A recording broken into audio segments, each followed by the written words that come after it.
France, Europe, and the world rocked again today with an act of unspeakable barbarism. The broad daylight killing of journalists, law enforcement, and bystanders by those who believe there is no God other than theirs and no way of life other than what others dictate. Let's welcome back to MidPoint, a champion in the fight against such terror, dealing with the reality of such attacks in another part of the world through his book, Terror Tunnels, the case for Israel's just war against Hamas. Alan Dershowitz joins us. Alan, pleasure to have you on the show. Well, thank you. But why should anybody be surprised? We have tolerated extreme Islamic terrorism from the very beginning. We're now recognizing unilaterally the UN is, France is, the Palestinian state, which was born in terrorism. Yasser Arafat essentially invented it.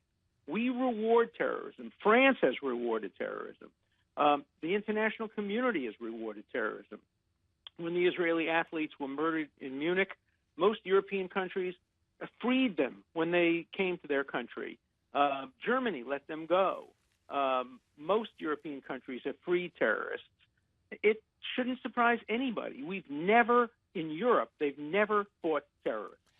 Alan, what is it going to take for the Obama administration, the people in France, in other countries as well, to simply realize that you've got to stop light-footing on issues such as these, on terrorists such as these, and to actually get hard-nosed, dead serious, and decide you are going to go after them? How much more blood needs to be shed?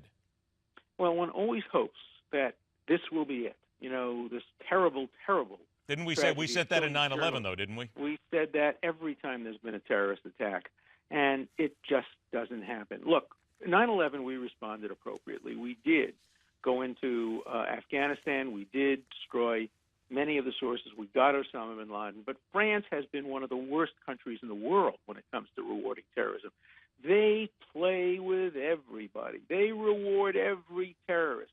They have never, they've never been part of the international campaign against terrorism. They've been part of the problem, not part of the solution. I hate to pile on when they're suffering like this, but you have to understand how bad France has been historically in the war against terrorism. You realize, of course, that when you or I or anybody else talks about these issues and being hard-nosed, there are a lot of people who will say, you're an Islamic hater. You're nothing more than someone who hates the religion. You know that that happens, and every time anybody speaks out against radical Islam or radical terrorism, you are called a hater of another culture.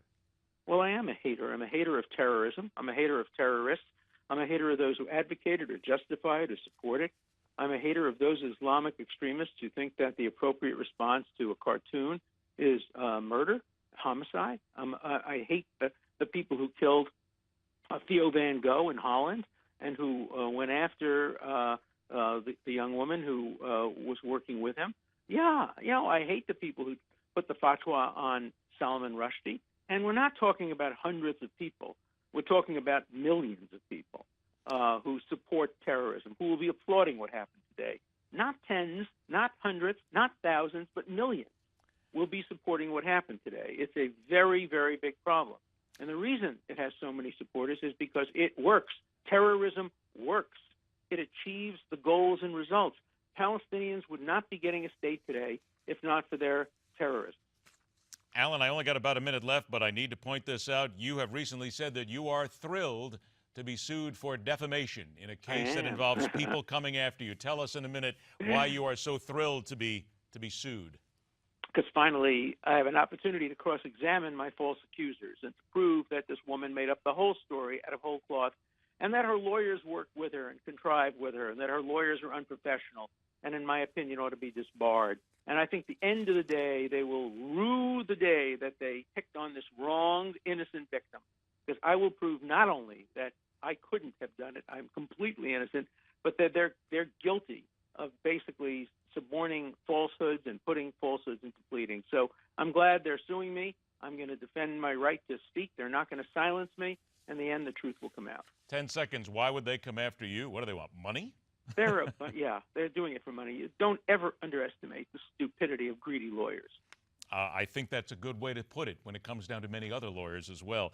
Let's remind everybody of your book because, again, as we point out, you have talked about the need to go after these terrorists around the world. The book is Terror Tunnels, the case for Israel's just war against Hamas. Alan, thanks so much for joining us. I hope next time we talk it's under better circumstances. I hope so, too. Thank you. Take care. After the break, from the mind of one who spent his military career dealing with counterinsurgency and has a few hard ideas on what France and the world must do in order to effectively fight terrorists like the ones who struck in Paris.